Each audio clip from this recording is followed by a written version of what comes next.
ॐ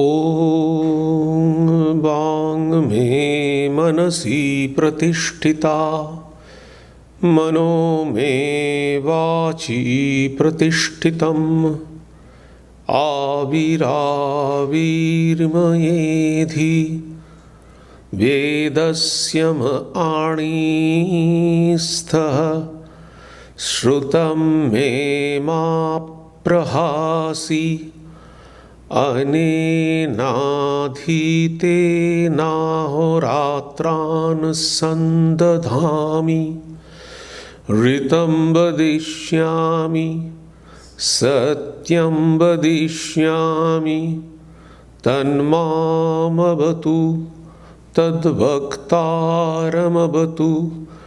अवतु माम् अवतु भक्तारमवतु भक्तारम्। ॐ शान्ति शान्ति शान्तिः। हरिः ॐ।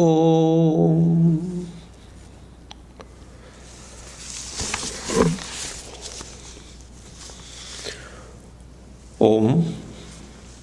May my speech be accorded with the mind. May my mind be accorded with the speech. O self-effulgent one, Brahman, reveal thyself to me. May you both, speech and mind, be the carriers of the highest truth to me. May not all that I have heard depart from me.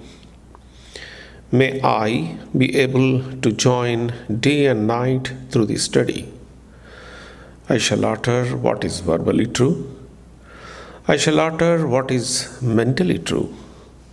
May that Brahman protect me. May that Brahman protect the teacher. May that protect me. May that protect the teacher. Om, peace, peace. Peace be unto you all. Good morning. This morning I am going to speak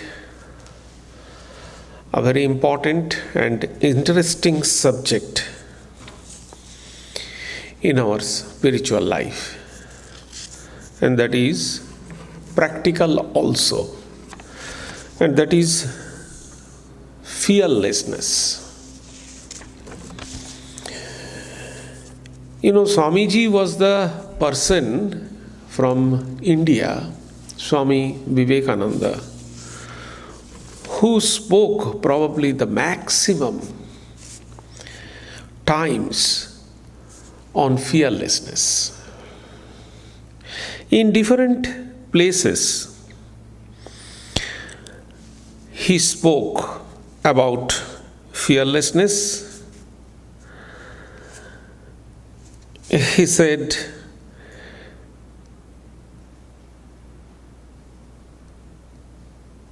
"It is weakness," says Vedanta, "which is the cause of all misery in this world. Weakness is the one cause of suffering. We become miserable because we are weak. We lie, steal, kill, commit other crimes because we are weak. We die because we are weak. Where there is nothing to weaken us, there is no death, no sorrow." So, not only the fearlessness, weakness, we heard from Swami Vivekananda again and again few words: fearlessness, courage, freedom, strength. These are, I think, the key words in number of talks, number of writings Swami Vivekananda expressed and tried to give this message to the world. Fearlessness, courage, strength, freedom. So when we were young and started Swami Vivekananda's complete works, we thought, and it is true, that Swami Vivekananda gave 2 sets of lectures. Swami Vivekananda's pattern of lecture in the West is completely different from Swami Vivekananda's pattern of lecture in the East, in India. Mainly Swami Vivekananda propounded the transcendental or the spiritual aspect in abroad, because Swami Vivekananda understood that the problem in the West is not sociological but the spiritual or existential. On the other hand, the problem of India was socio-economic.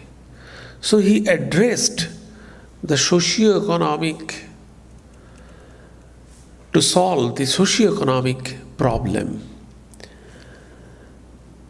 But his solution, he took all his ingredients, whether it is his socio-economic lectures or it is the existential lectures in the West, he took his ingredients from Vedanta, the Vedantic principle. Just ask you, the microphone is okay? The controlling microphone, it is not nasal? Little bit nasal? No. Okay, fine, thank you. So, now, our concept was also that we found, because India was socio-economically backward and little bit immersed in tamas. On the other hand, West is full of rajas, full of vigor, dynamism, but the lack of spiritual ingredients, the existential ingredients. So that's why if you go through Swami Vivekananda's lecture in India, you can find that Swami Vivekananda's Indian lectures are full of strength, courage, fearlessness, etc. But if you go through Swami Vivekananda's lectures in the West, you can find Raja Yoga, Jnana Yoga, meditation. Although he delivered lectures on Karma Yoga also, but a different aspect of Karma Yoga. Not work, work, work, that he said in India, I want work. But here he delivered Karma Yoga lecture in a different way. However, when we started reading Swami Vivekananda's complete works, our concept was that Swami Vivekananda propounded and broadcasted the message of strength, courage, fearlessness for India, because it was required in India to overcome the socio-economic problem. But afterwards, when we slowly have been going deeper and deeper into the subject matter and Swami Vivekananda's lecture, that concept have started changing. In this context, I can remember one remarks that our revered Swami Ranganathanandaji did. The remarks was that he told us when I was in training center and afterwards also in an informal talk, he said that he used to read Swami Vivekananda's complete works every day.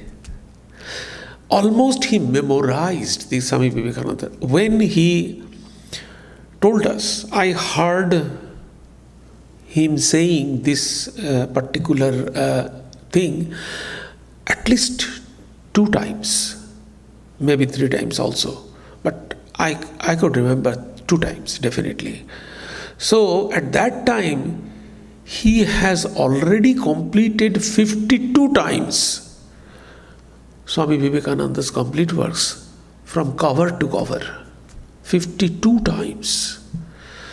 And he told that whenever I read Swami Vivekananda's complete works, I get some new insight. One Swami asked him, he was the headmaster of one of the schools of Ramakrishna order. He asked revered Swami Ranganathanandaji, how can we learn good English? Because Ranganathanandaji was the outstanding orator. So he asked Swami Ranganathanandaji, how can we learn good English? Swami Ranganathanandaji replied, memorize Vivekananda. It was his answer. So, whenever we are going deeper and deeper into Swami Vivekananda's complete works, that conception is changing. That Swami Vivekananda spoke again and again these few words: courage, strength, fearlessness, freedom, these 4 words at least, and selflessness, obviously selflessness. These 4-5 words again and again, repeatedly, he told. Generally, the fearlessness, courage, strength, these are considered as a virtue. But Swami Vivekananda's speciality is this. Swami Vivekananda not only accepted these things as virtue, I have already mentioned that he connected his message to Vedantic principle. He gave the solution of the socio-economic problem from Vedantic's principle. At the same time, he gave the solution of existential problem from the Vedantic principle. His mastery was the explanation. He did not only explained the essential static aspect of Vedanta or Brahman, essential static aspect of Brahman as Brahman is Sat Chit Ananda, but also he explained the dynamic aspect of the existential aspect of human existence. That means how does Brahman reflects in day-to-day life. This is the dynamic aspect of human existence. So, this is Swami Vivekananda's speciality. So, this fearlessness or courage, he connected with the dynamic aspect of Brahman reflects in human existence.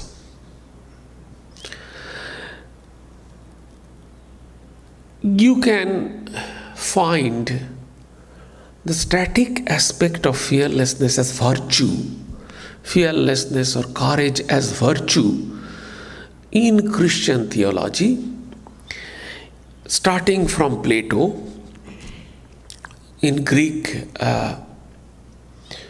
Roman scriptures, and even in Indian Vaishnavism. In Indian Vaishnavism, generally, just like Jesus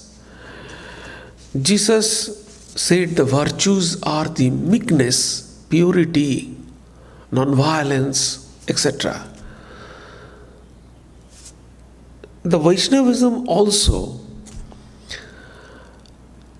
says the virtues are the humbleness, surrender, total surrender, sharanagati.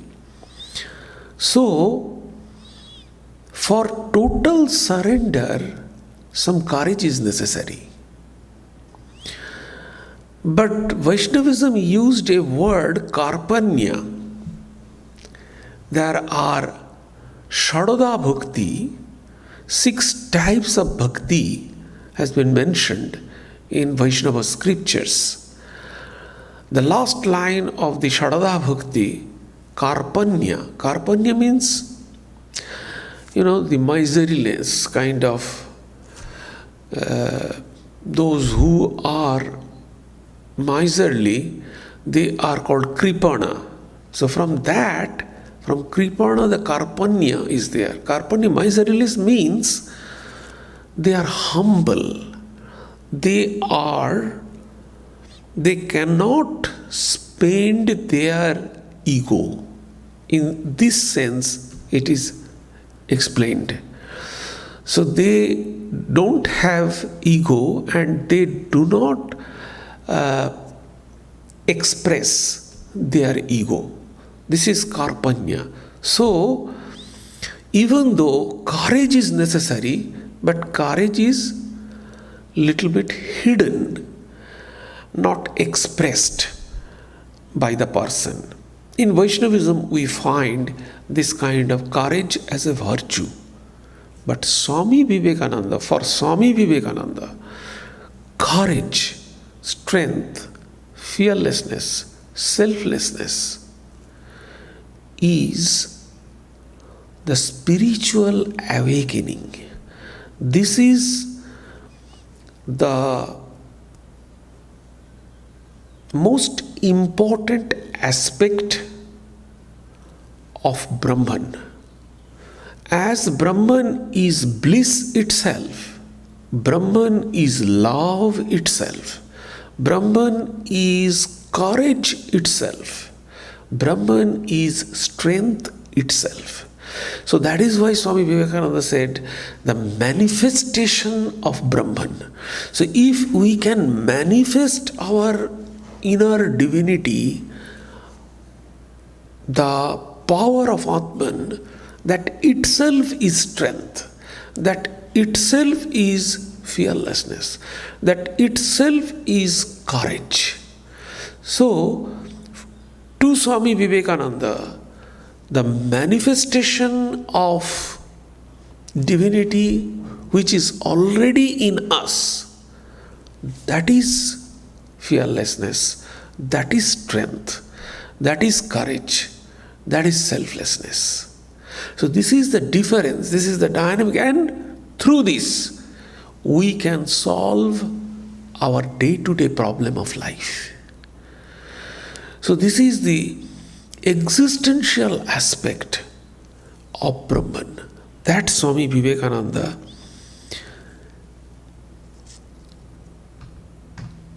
broadcasted or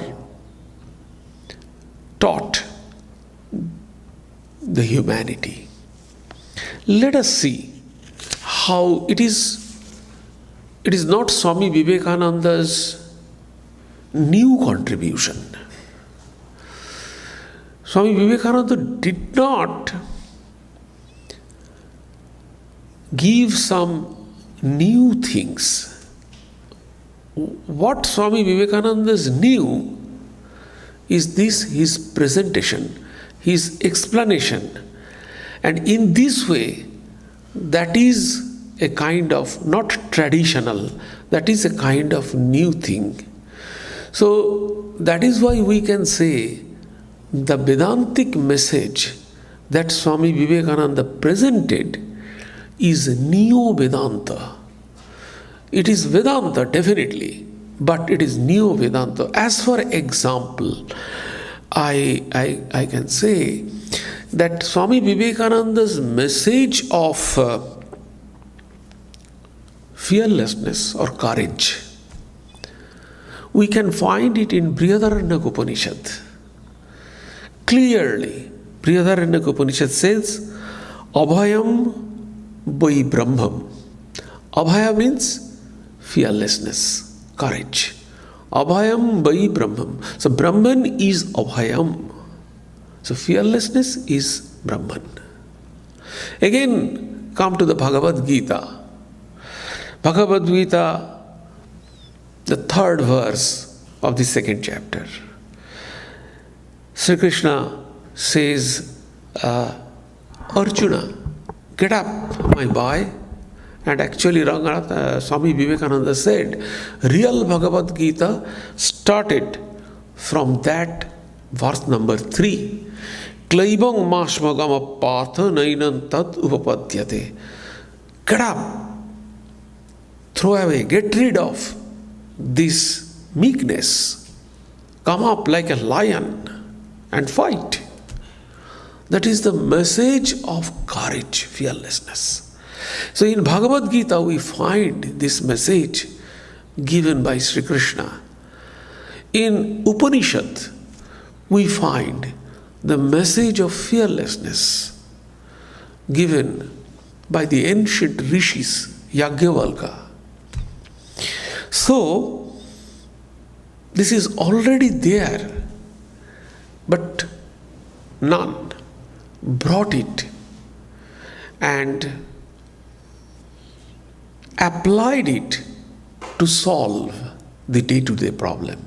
This is the speciality and newness of Swami Vivekananda. Now let us see what is courage or fearlessness. Let me think of that. So, Swami Vivekananda's thing is that Swami Vivekananda said in many ways. Let me quote few verses, then you can understand. He said, strength is goodness, weakness is sin. If there is one word that you find coming out like a bomb from the Upanishads, bursting like a bombshell upon masses of ignorance, it is the word fearlessness. And the only religion that ought to be taught is the religion of fearlessness. See, this is Swami Vivekananda's message. So, how did Swami Vivekananda applied this dynamic existential aspect of courage or fearlessness to solve the day-to-day problem, and actually what it is?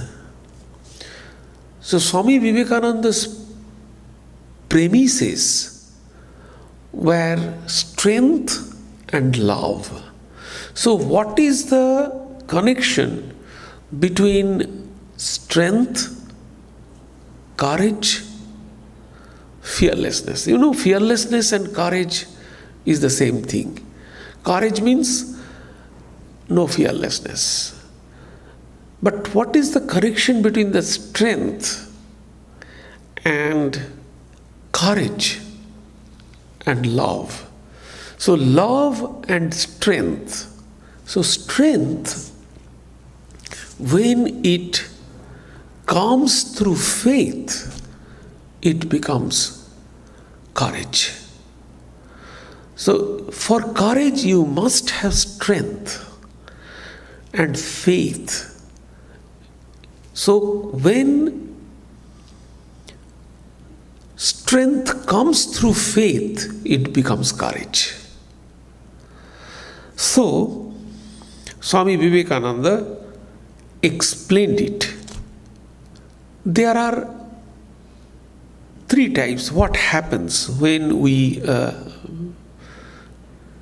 show our courage? We can find there are different types of courage. As for example, burglary, acts of terrorism, these are kind of courage is necessary, fearlessness. So these are necessary. So these are, however, more popularly described as rashness or recklessness or desperation. Sometimes disobedience of the superior is also kind of courage. And so these are also kind of arrogance, we can see. The arrogance, we call it the arrogance. There are coarse, noble acts of courage we find. Those are the noble acts. Courage is necessary. We find the policeman nabbing a hardcore criminal or a person's jumping into the river to save a drowning man. So that is also a kind of courage. Apart from these, courage can take the form of general response in all situations. Take the example of a poor housewife. Poor housewife managing her household, or a businessman taking risk in investment, a salesman going about meeting customers, or a monk leading a life of holiness and peace. So these are also a kind of courage. But can we consider that this courage is the existential courage or connected with the self? Definitely. These are the courages which is connecting with ourself. It is, though everything is the expression of ourself, but coming through our ego. That is the fundamental truth of Vedanta. That everything, whatever is we are expressing, even the greed, selfishness, jealousy, hatred, are the pure will or the pure expression of our Atman. But when it is coming through the lenses of different color of ego, it becomes a different thing. Take the example of electricity. When electricity is pure, you cannot see that. But when it is reflecting through different bulbs, there are different colors of fittings, it becomes different color. Exactly in the same way, this is happening. So what is the true existential courage? The true existential courage does not need extraordinary feats, but needs extraordinary courage to face the day-to-day problem. To love people at the same time to go along with the people, different types of problematic people in our society. To work in our office at the same time meditating in isolation. These are the real existential courage. For this, courage is necessary. How can we develop that? And what is that courage? But I have mentioned that our courage is connected with will. Number of times I mentioned what is will in Vedantic concept. Will is the dynamic aspect of our Atman. In a very simple example, when you are meditating, what is happening? You are trying to concentrate your mind on a particular object. And what happens? When you try to concentrate your mind on the particular object and you see the object, it flying away. And you are applying your kind of mental force to grab the object and try to focus on it. The mental force, we call it casually the mental force. Mental force you are applying to grab the object under focus is not the mental force. It is called will.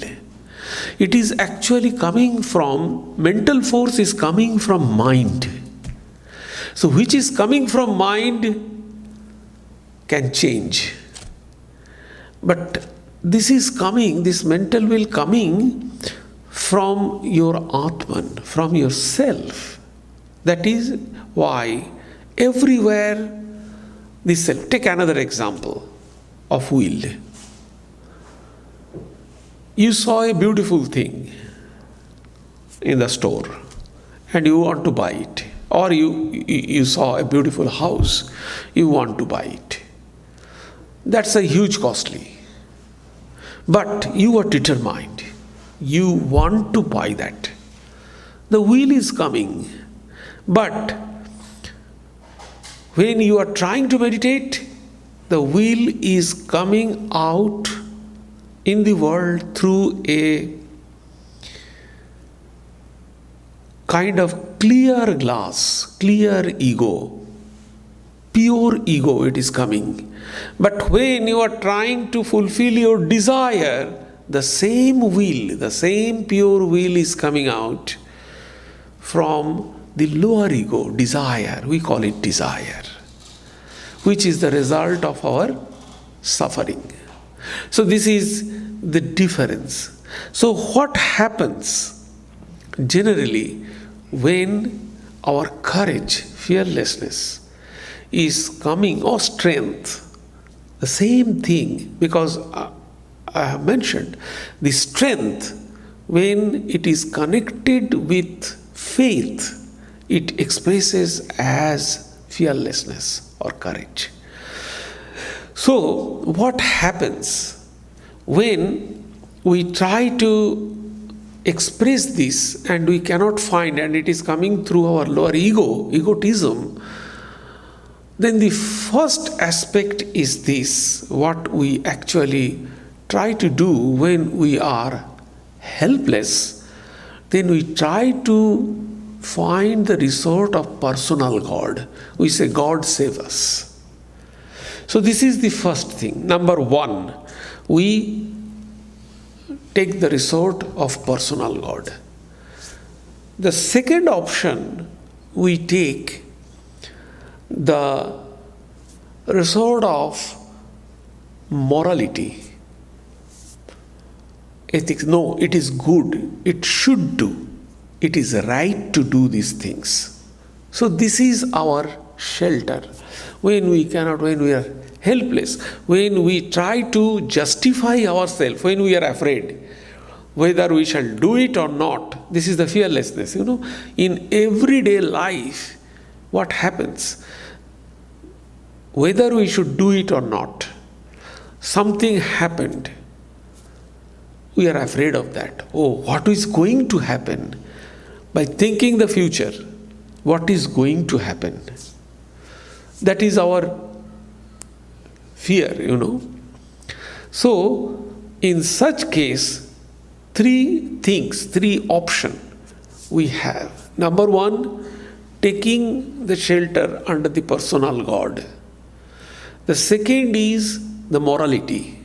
Yes, this should be done because it is good to do it. It is moral, ethical. And the third thing is coming out from ourselves, from within. That is the courage to be, means it is coming out from within, the spiritual courage. So these are the three options we generally take, but this phase comes little bit later. The first reaction of fearlessness is anxiety. Anxiety is the first step of fearlessness. And then, when we cannot manage this anxiety, we take any of the three ways.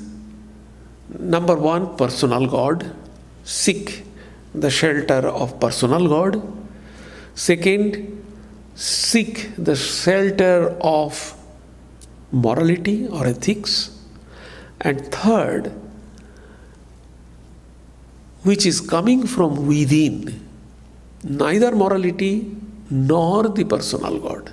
See, the first two things, morality and the personal God, is the outside resource.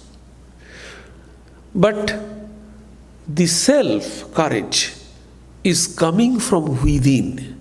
We do not have to depend upon anybody. This is self-dependent. So, this is the real courage. I am not going the first two courage, the courage of ethics and morality, the courage of personal God. I am not going to this aspect. Because of time, because of things. But I would like to give you some idea about the self-courage. When it is coming from within, how can we develop that? What is that and how can we develop that? That is the Vedantic concept of courage. Vedantic concept of courage is devoid of two demerits which we can find in Christianity. In Christianity, by the by, this kind of self-courage, one Catholic priest, he worked surprisingly in this self-courage, exactly in the same line of Vedanta. His name is Paul Tillich. He is a theologian and he wrote a beautiful book which is called The Courage to Be. Very good book. The Courage to Be. So, and this is in the line of Swami Vivekananda. But let me explain the how ego reacts. The problem of our fear, if we go deeper into the philosophy, we can find what is the real problem in our life in connection with the fearlessness. When we become afraid of something, we want to do something and something is pressing us down. That is life. Our life, Swami Vivekananda explained the definition of life. The definition of life, he said, two things are there. One is spirit, another is matter. These are the two things. Spirit is always trying to express itself, and the matter is always trying to force it down. In little bit technical term, we shall explain being and non-being. The fight of being and non-being. And what is non-being? Non-being is, which is lifeless, that is non-being. Not only the lifeless, the non-being is also the impermanent. If we are sick, that is the non-being. Sick is a state. That is non-being. Fear is non-being. Fear of death is non-being. It is not spirit. It is a concept. Non-being. So everything is non-being. So fight is between being and non-being. Probably I can extend a little bit more than 12 noon because it is interesting. What was the problem of Lord Buddha? Buddha saw three sides and he left. But he did not solve these three things, He did not solve the old age, he did not solve the death, and he did not solve the sickness. So how did Buddha become, world prophet? The problem of Buddha was same thing. Buddha could identify that, this being and non-being. Buddha identified that why this is coming, why this old age is coming, why this sickness is coming. It is because, why cannot we always become fit, good health? It is impermanence. So permanent and impermanent, being and non-being. Impermanent is the non-being. So being and non-being, this is the fight. Buddha's main fight, how to solve this impermanence. If we will not become old age, we will become always the young. So, as young age is impermanent, so it is changing. Impermanent means changing. So that is the problem of all the prophets of the world. How they can stop this impermanent. And there is no solution in Christianity, because number one, and that is the lacuna. Number one, although Buddha did not accept the eternity, to Buddha, I must not divert to Buddhism. Buddha accepted this world. According to Buddha, everything is kshaniko, momentary. The momentariness of the things. So that means everything is impermanent, it is changing. So through that Buddha solved the problem. I shall not go to that. I shall come here on the other side. That Christianity cannot find the solution of impermanence because, and this is the difference between Christianity and Vedanta. So, in Christianity, the mind is the last thing. And we know mind changes always. So if we connect our courage with the mind, we cannot solve the problem because mind is changeable. The first lacuna. The second thing is, according to Christianity, God created this universe, God created us. So, creator and creature is completely different. They cannot be one at the same time. So there is a gap. And in this gap, there is non-being. So God is being, human being is being, but the gap is there. We cannot become identified. A non-being will present always. We cannot eliminate non-being. But in Vedanta, they eliminated non-being completely. What they say?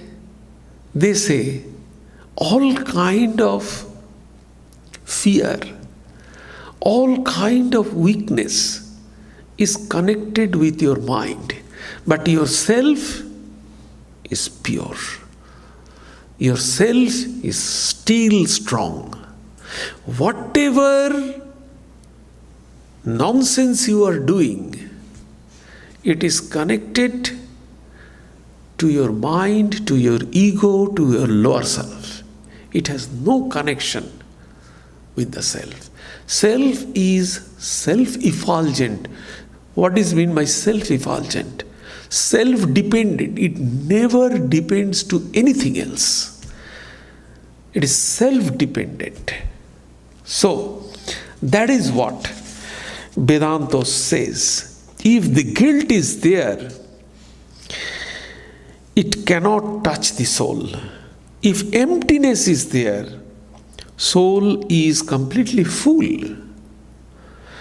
If fate is there,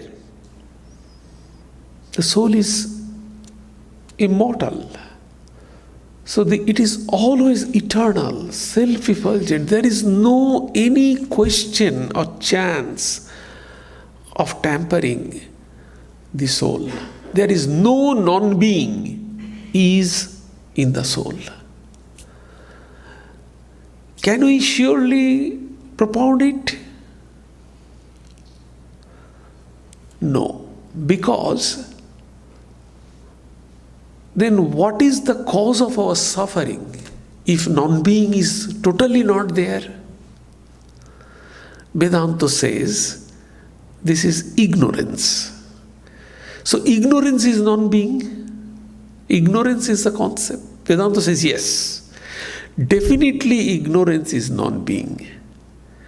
And Vedanta connects this non-being by calling ignorance, by calling Maya. So ignorance is nothing but Maya. And do you think Maya has any concrete existence? No. Maya does not have any concrete existence. Take the example, the rainbow. Can you cut the rainbow and decorate your house? You cannot. But can you deny the existence of rainbow? Rainbow is there, we can see that. the mirage. We see that. But we cannot take a bucket of water from the mirage. So, Maya is this. Swami Vivekananda said, Maya is the statement of fact. There is no real existence. If there is no real existence, we do not have any concern of that, Let it be. Just like a reflection. Are you angry by seeing your reflection on the mirror? We are not angry. We try to use that. We decorate ourselves. But an animal,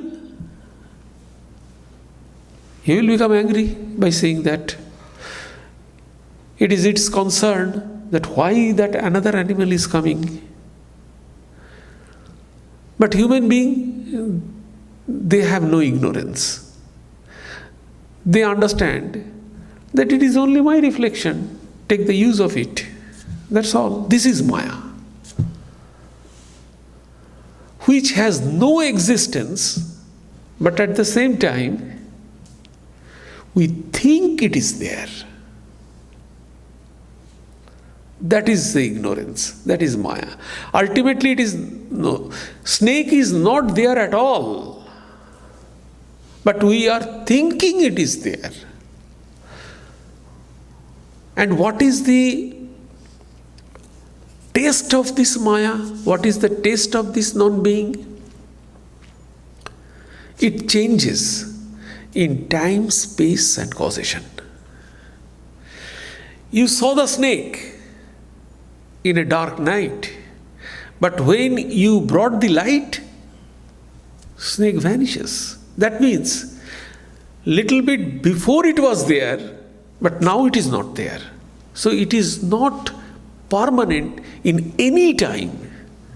It changes. So the taste of Maya is this.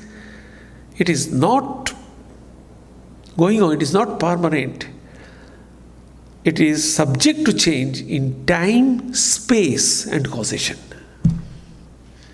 And that is unreal, according to Vedanta. This table is here. It is solid. I know it is here. But can you see the table there? No. So it is not real, because it is not everywhere. It is not space.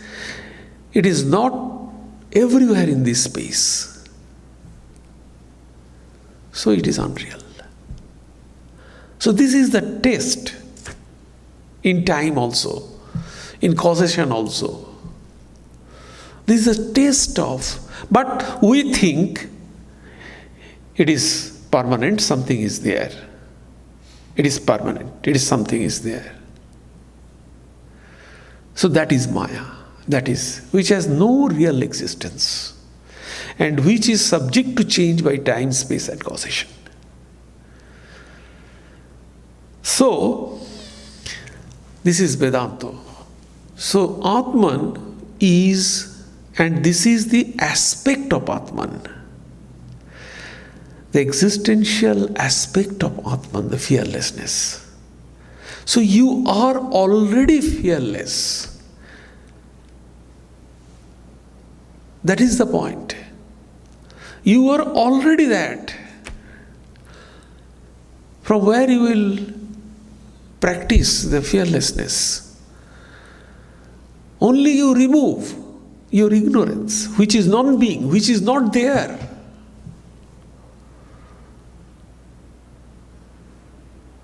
See how we suffer.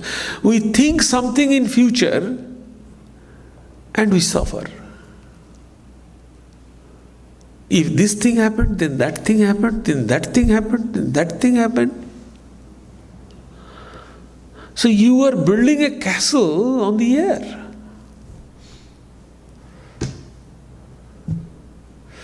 You will laugh if you watch from a permanent point of view what we are doing. wasting time, energy, my God, and nothing is going to happen.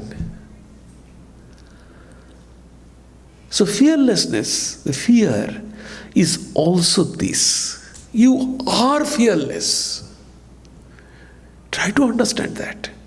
So Swami Vivekananda said, when you think you are scary, then don't try to give any logic to your mind. Just try to understand yourself, the real nature of yourself. And fear coming from two, the self is one.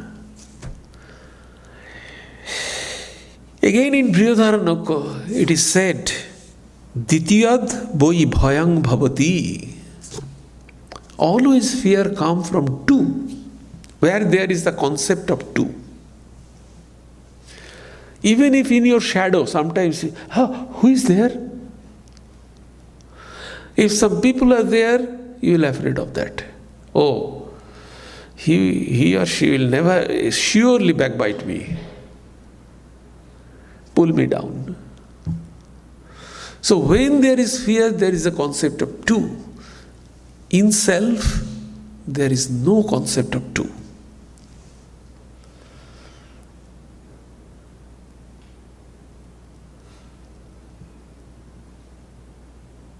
So how to overcome this fearlessness from the Vedantic standpoint is this.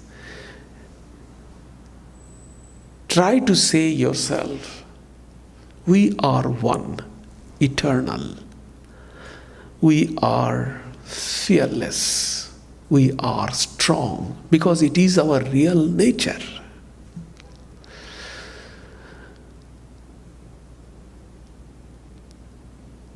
Only with our ignorant thoughts,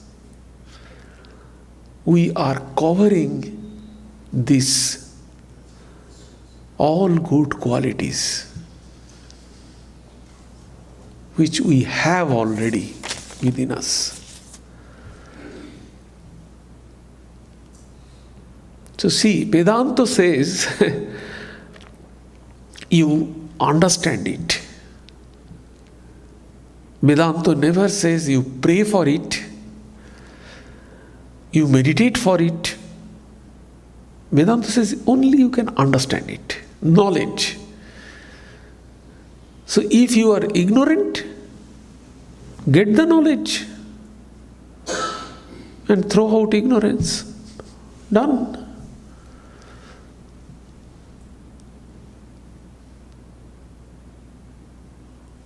That's the way of practice.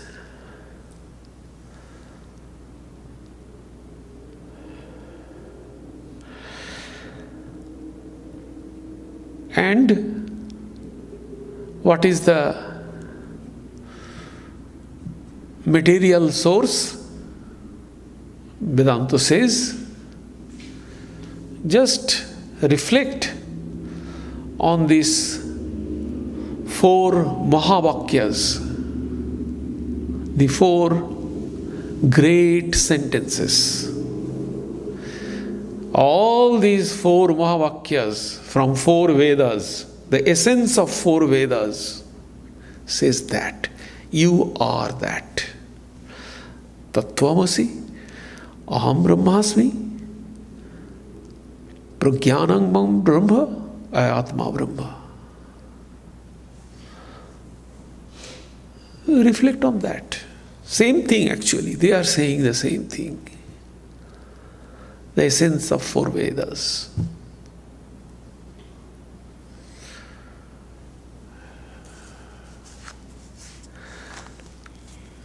That is what Swami Vivekananda's concept of fearlessness. I shall not take any question today. If you want to ask, please ask privately. Here I am not taking because we have already 15 minutes. Okay?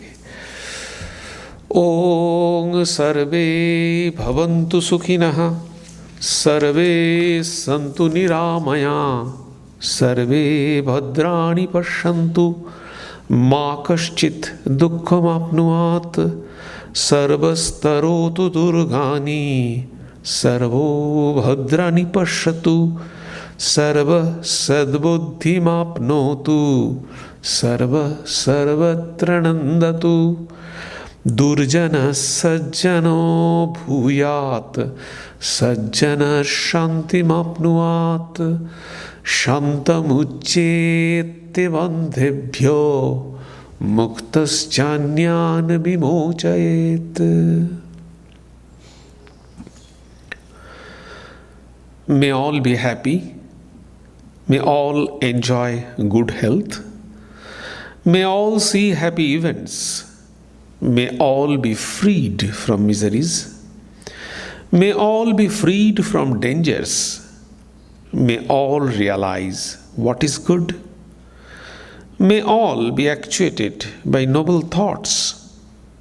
May all rejoice everywhere. May the wicked become virtuous. May the virtuous attain tranquility.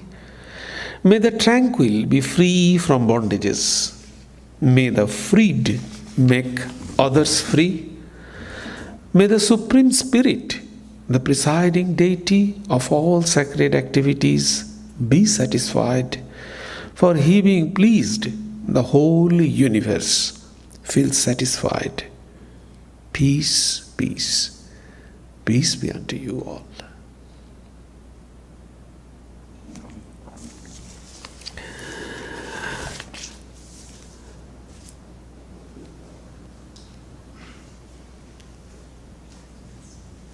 We have few announcements.